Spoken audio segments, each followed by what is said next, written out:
안녕하세요. 춘천 한마음교회 강순아입니다. 저는 심각한 동성애자였는데요. 부활하신 예수님을 만나 동성애에서 벗어나 기쁜 마음으로 사명자의 삶을 살게 된 이야기를 나누려고 합니다. 저희 부모님은 교회 다니시지 않는 아빠와 교회 다니시는 엄마가 결혼을 하셨는데요. 저를 임신했을 때 엄마는 아빠께 상처를 많이 받으셨다고 해요. 그 상처로 인해 많이 우울하셨고 하혈도 심하게 하셔서 절 유산하는 줄 아셨다고 합니다. 이렇게 저는 불안정한 상태에서 미숙아로 태어났어요. 초등학교 2학년 어느 날이었어요. 집에 돌아가는 골목에서 어떤 중년의 남자분이 저에게 말을 걸면서 다가오더니 갑자기 제 입에 키스를 하는 거예요. 너무 더럽고 혐오스러워서 눈물조차 나지 않더라고요. 저는 이 기억을 완전히 삭제해버리고 싶었어요. 늘 부모님은 사이가 안 좋으셔서 집은 아빠의 큰 소리가 떠날 날이 없었죠. 한 번은 아빠가 엄마를 힘들게 하는 모습에 제가 분노를 참지 못하고 아빠는 왜 자꾸 화를 내시는 거예요? 하고 말대꾸를 했다가 아빠에게 목이 밟히는 상황까지 벌어졌어요. 그리고 이 일로 아빠에 대한 공포감이 생겼고 아빠는 언젠가는 날 죽일 거야 하는 엄청난 공포감과 두려움으로 아빠를 죽이고 싶을 정도였어요. 이런 사건들이 어그러진 남자상을 갖게 했고 남자가 다가오는 것 자체가 싫더라고요. 초등학교 4학년 때 일이에요. 제 친구 중에 마음이 착하고 예쁜 친구를 좋아하면서 의문이 생겼어요. 눈을 씻고 봐도 저는 분명히 여잔데 여자를 좋아하는 거예요. 저는 아빠와 다른 부드럽고 자상한 남자가 되고 싶다는 생각을 하게 됐어요. 중학교 2학년 때 같은 반에 한 여자친구가 있었는데 어느 날 제가 사는 동네에서 함께 놀게 됐어요. 다 놀고 헤어지는 길에 이 친구가 포옹을 하는 거예요. 이때 제 마음은 따뜻하고 설레었어요. 이런 따뜻함은 처음이었거든요. 이기적이고 혐오감만 주고 사랑은 주지 않는 제가 봤던 남자들과 달리 여자들은 너무 다정하고 따뜻하게 느껴졌어요. 고등학교 2학년 때 한 여자친구를 좋아하게 되면서 혼자 가슴앓이를 했어요. 저는 마음이라도 전해보려고 처음 용기를 내서 전화로 고백을 했는데 그 친구도 절 좋아한다고 하는 거예요. 그 다음날 그 친구가 편지를 주면서 나도 그 시간에 너에게 보낼 마음의 편지를 쓰고 있었어 하더라고요. 고등학교 3학년 때 독서실에서 몇 명의 여자 후배들이 제가 좋다고 꽃과 초콜릿 등을 제 책상에 올려놓는 거예요. 그때는 사람들이 절 좋아해 주니까 그런 것들을 즐겼죠. 하지만 저는 모태신앙이어서 마음 한편으로는 그동안 교회에서 들은 하나님께서 남자와 여자를 만드시고 보시기 좋았더라는 말씀이 생각나면서 이거 내가 잘못 살고 있구나. 막연하게 내가 하나님의 창조 질서를 어기고 있구나 하는 죄책감이 느껴지기 시작했어요. 아빠와 자주 부딪히면서 점점 심해지는 갈등으로 한 집에 사는 것이 너무 힘들어졌어요. 결국 저는 부모님과 상의하에 서울로 취업하게 되었고 이때부터 혼자라는 외로움을 견디지 못하고 본격적인 동성연애를 시작했어요. 처음 시작은 직장에서 인기가 좋았던 언니를 좋아하게 되면서 사귀게 됐고 밤을 함께 보낼 정도로 친밀해졌지만 언니가 교회를 다니던 사람이라 죄책감 때문에 헤어지길 원했고 저희는 6개월 후에 헤어졌어요. 그때 저는 일반적인 사랑을 할 수 있는 사람을 동성연애 하는 사람으로 제가 꼬드긴 것 같다는 죄책감이 들기 시작했어요. 또다시 연하의 동생과 사귀게 되었는데요. 이 또한 밤을 함께 보낼 정도로 친밀해졌지만 동성연애에 대한 죄책감이 점점 더 커지면서 고통에 시달리게 됐어요. 그러던 어느 날 밤이었어요. 갑자기 심장이 조여오면서 온몸이 식고 몸이 떨리는 거예요. 정말 죽을 것 같은 고통이었어요. 한 2주 견디다 병원에 가게 됐어요. 병원에서 심전도 검사도 해보고 몇 가지 검사를 했는데 이상이 없다고 정신과에 가보라고 하는 거예요. 정신과에 갔는데 공황장애라는 진단이 내려졌고 이때부터 약을 먹기 시작했어요. 이후 그 연하의 동생과 헤어지고 약을 1년 이상 먹고 공황장애가 좋아져서 약을 끊게 됐어요. 하나님이 동성애 때문에 공황장애라는 벌을 주셨다는 생각이 들어서 여성성도 회복하고 남자도 사랑해 보려고 머리도 기르고 옷도 여성스럽게 입었어요. 한 남자와 만남을 가졌는데 몇 번 만남을 갖는 동안 예전에 남자에 대한 안 좋았던 기억들이 떠오르면서 사소한 것에 혐오감과 두려움이 몰려왔어요. 만난 남자가 자연스럽게 어깨에 손을 올리거나 허리에 손을 넣을 때마다 짐승 같다는 느낌이 들었고 그럴 때마다 뭔가 깊은 곳을 원하는 것 같아 급격히 싫어졌어요. 남자들과 몇 번의 만남을 가졌지만 연인 관계까지 발전하지 못하고 계속 헤어지게 됐어요.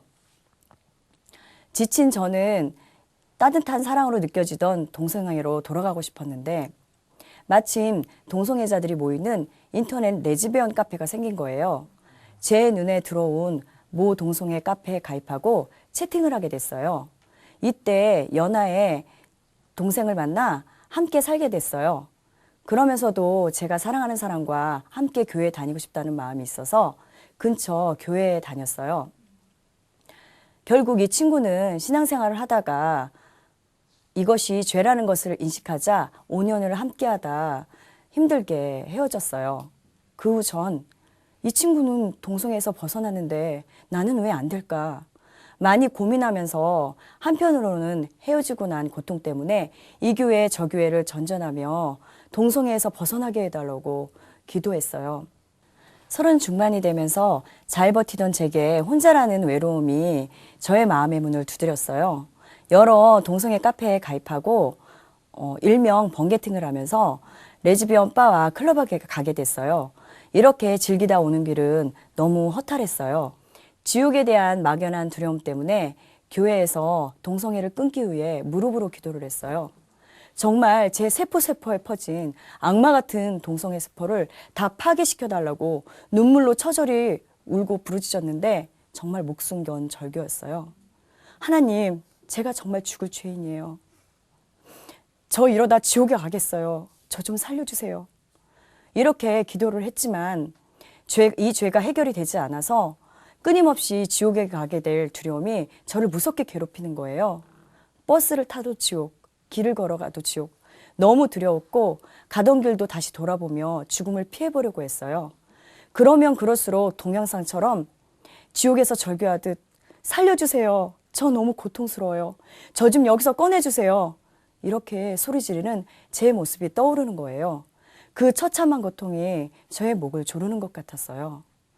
겨우 힘을 내어 아동복지에 대한 꿈을 갖고 대학에 가게 됐어요.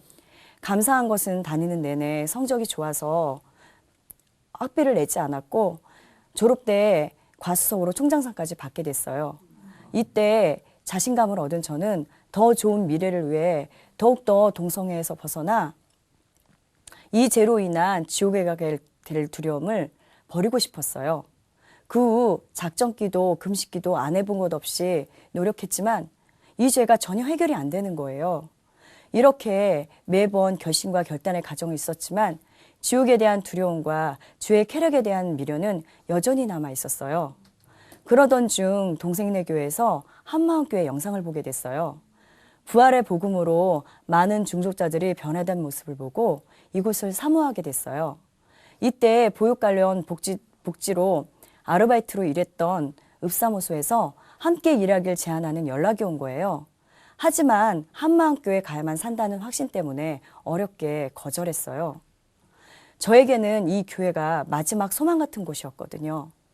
교회에 온 첫날 수요예배가 시작되고 한 자매가 동성애에서 빠져나온 간증을 하는데 너무 부러워지면서 감격하게 됐어요.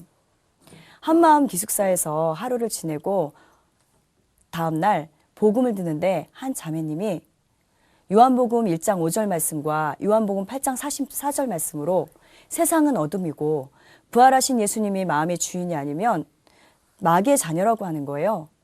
그때 그럼 난 누구의 자녀지? 마귀인가? 순간 고민을 하는데 이 자매님이 하나님을 믿을 수 있는 증거를 말해주면서 이에 저를 죽은 자 가운데서 다시 살리신 것으로 모든 사람에게 믿을 만한 증거를 주셨다는 사도행전 17장 31절 말씀과 부활은 백과사전과 여러 역사책에 기록되어 있는 역사적 사실이라고 하는 거예요.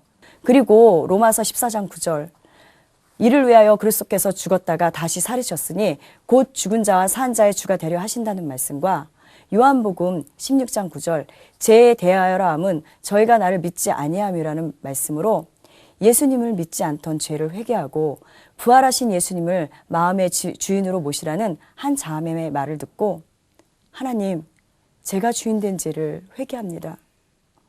하나님, 제가 마음의 주인이 되어 하나님의 창조 질서를 어겼습니다. 이 악랄한 죄를 용서해 주세요.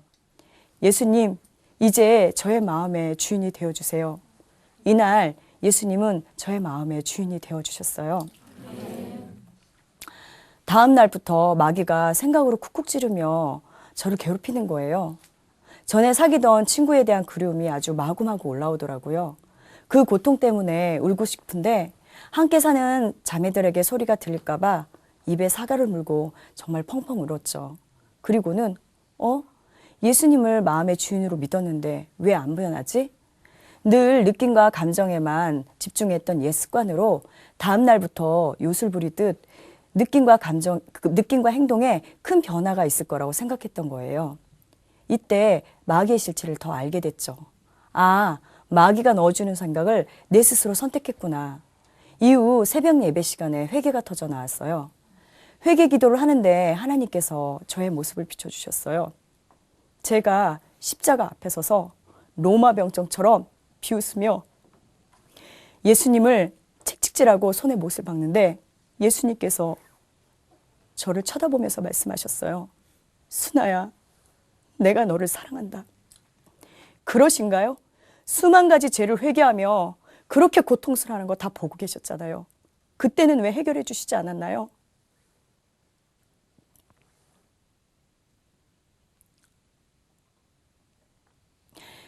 더 못질할 테니 해보시라고요. 그런데도 사랑한단 말이 나올까요? 이렇게 악랄하게 말하면서 손에 못을 박는데 예수님께서 고통스러워 하시면서 말씀하셨어요. 그리할지라도 나는 너를 너무 사랑한다. 내가 너의 죄를 위해 죽어줄게. 내가 정말 너의 죄를 위해 죽어줄게. 그러나 나는 반드시 다시 살아난다. 이렇게 말씀하시는 거예요. 그때 알았죠. 제가 하나님을 많이 원망하고 미워했다는 걸요. 이후 창세전부터 인격적인 사랑을 하고 싶으셔서 저에게 자유의지를 주신 목숨 건 하나님의 사랑이 교회에서도 집에서도 막 부어지는데 정말 어떻게 표현이 안 되더라고요. 어떤 단어를 꺼내도 표현이 안 되는 이 마음. 그분의 절대적인 사랑 때문이었어요. 요한복음 3장 16절 하나님이 세상을 이처럼 사랑하사 독생자를 주셨으니 이는 저를 믿는 자마다 멸망치 않고 영생을 얻게 하려 하신다는 말씀으로 예수님의 사랑이 한 번도 단 한 번도 마음 가득히 채워진 적이 없었는데 그 사랑이 막 부어지니까 마음이 뜨거워졌어요. 눈물샘에 고여있던 눈물들이 매일매일 주체할 수 없을 만큼 흘러나왔어요. 수돗물은 수도꼭지를 잠그면 되는데 제 눈물은 제어가 안 되는 거예요. 창세전에 죽임당하기로 정해진 어린 양. 그 예수님의 사랑 때문에 감격이 되고 흥분이 되어 정말 꺼이꺼이 울었어요. 저는 그때 알았죠. 사랑이 그렇게도 갈급해서 세상에서 모조쁜 사랑을 찾아 진짜 사랑인 줄 알고 착각하고 헤맸다는 걸요. 예수님께서는 그래도 절 사랑하셔서 인격적으로 만나주고 싶었던 거예요. 이 인격적인 예수님의 사랑 때문에 제 마음이 완전히 녹아져 버렸어요. 정말 성경은 사랑의 언어였어요. 죄를 지으면 너는 죽는다고. 나는 사랑하는 너가 죽는 걸 원치 않는다는 하나님의 마음이었고 성경 전체가 하나님의 사랑 고백서였던 거예요. 이후 저의 마음이 어떤 마음인지 보였어요. 제가 마음의 왕국을 만들고 독재자로 40년을 통치하면서 그 악마 같은 마음, 그 마귀 같은 마음으로 제가 왕이 되어 하나님께서 귀하게 만드신 저의 육체를 망가뜨리며 제 마음대로 죄를 짓고 살았던 거예요. 그러면서 예전에 울며 기도할 때가 생각났어요. 헤어짐에 대한 고통과 지옥에 대한 두려움 때문에 제 마음 편하기 위해 기도했을 뿐 한마디로 동성애 자체를 버리고 싶었던 마음이 없었던 거죠. 정말 제 마음대로 기도하며 살았다는 것을 깨달았습니다.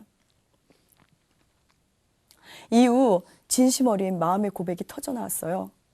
하나님, 정말 다시는 여자를 마음에 품지 않겠습니다. 다시는 동성연애하지 않겠습니다. 정말 다시는 이 죽을 죄로 당신의 마음을 아프게 하지 않겠습니다. 하나님의 사랑을 무시하고 예수님을 짓밟고 함부로 살았던 이 죄가 얼마나 악랄하고 잔인한 죄인지 깨닫게 되었고, 이 죄가 끔찍하게 싫어졌어요. 늘 아빠와 혐오감을 주는 남자들 때문에 동성애자가 된 건 아닐까 생각을 했는데, 예수님을 믿고 보니 그게 절대 아니었어요. 미움을 갖고 있으면 살인도 동성애도 어떤 죄도 지을 수 있다는 것을 깨닫게 되었고, 진짜 충격이었죠. 결국 모든 것이 제가 마음의 주인이 되어 선택한 죄였던 거예요. 아, 예수님의 부활밖에 없구나. 부활이 없었다면 예수님이 진짜 어떤 분인지 몰랐고 어떤 죄를 회개해야 할지 몰랐을 거예요. 그리고 무엇보다 제게 복음을 깨닫게 해준 교회 공동체가 왜 중요한지 몰랐을 텐데, 이 부활로 예수님의 보혈이 창조주 하나님의 피, 능력의 피임을 알게 되니까 이 피로 산 교회 공동체가 보였던 거예요. 이 교회 공동체는 저의 하늘나라 가족이고 어마어마한 세력으로 저를 괴롭혀온 마귀와 대적께 함께 기도로 싸워줬어요. 만약 그렇지 않았다면 저는 여전히 마귀의 밥이 돼 살았을 거예요. 빛이 어둠에 비치면 모든 것이 선명해지는 것처럼 저에게도 빛이 임했어요. 예수님의 부활이 선명해지니 죄도 선명해지고, 예수님의 사랑도 선명해졌고, 교회 공동체가 확실하게 보였던 거예요. 하나님께서 이렇게 절 계속 이끌어 주셔서, 아, 이제 부활하신 예수님의 피로 나의 죄가 100% 해결됐어. 난 이제 절대 동성애자가 아니야. 예수님 여기 내 마음에 계셔. 난 다 가진 자야 하는 기쁨의 고백이 툭 터져 나왔어요. 너무 자유하고 행복한 거예요. 절 구해주신 예수님의 사랑에 감사만 되더라고요. 그리고 이 놀라운 부활의 복음을 알리고 싶어졌어요. 이토록 무언가를 알리고 싶었던 적이 없었는데, 이 복음은 꼭 알려야 한다. 나와 같은 사람들이 살아나야 한다. 이런 안타까운 마음이 마음 깊은 곳에서 솟아올라왔어요. 저는 정말 동성애자라는 것을 밝히기 싫었어요. 정말 죽기보다 싫더라고요.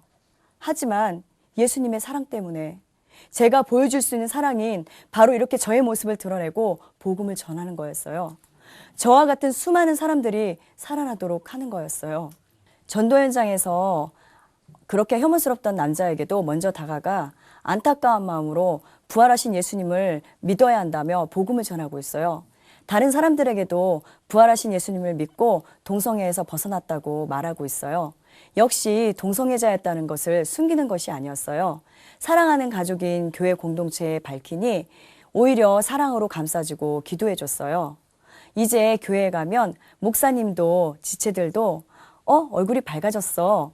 처음 올 때하고 많이 달라졌네? 하며 기뻐해 주십니다. 이젠 아빠와 통화를 해도 웃으면서 대화를 해요. 버스를 타도 길을 걸어도 지옥에 갈 두려움이 아닌 어떻게 하면 이 기쁜 소식을 전할까 생각하게 됩니다. 저는 이제 절대 동성애자가 아닙니다. 사랑으로 저를 구해주신 예수님을 위해 목숨을 다해 복음을 전하는 사명자입니다. 이런 악랄한 죄에서 저를 구해주신 하나님께 모든 영광과 감사를 드립니다. 부활하신 예수는 나의 주, 감사합니다.